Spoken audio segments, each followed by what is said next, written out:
Oxidation number of simple ions.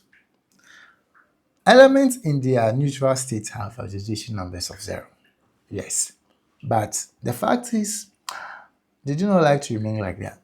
Because atoms either lose or gain electrons to become stable. And when they lose or gain electrons, they form ions. But for this lesson, we are looking at simple ions, not the complex ones. That will be a lesson for future video. Good. Now, if you look at these atoms we have on the screen, we have sodium atom and chlorine atom. Sodium, well, in its last shell, you can see it has only 1 electron. And the chlorine, in its last shell, it has 7 electrons.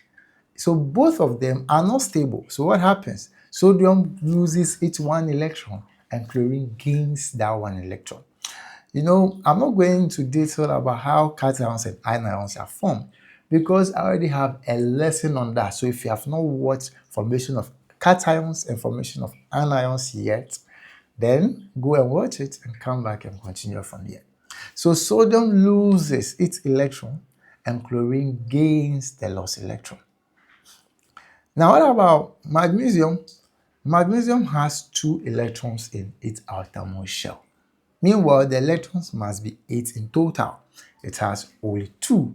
So preferably, magnesium would like to lose its 2 electrons and thereby becoming positive 2.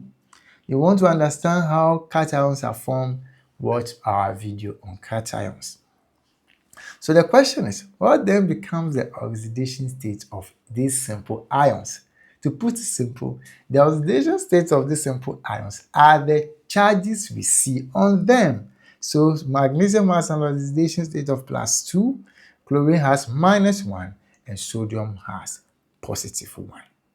So the oxidation state of simple ions is basically the amount of electrons they have gained or the amount of electrons they have lost.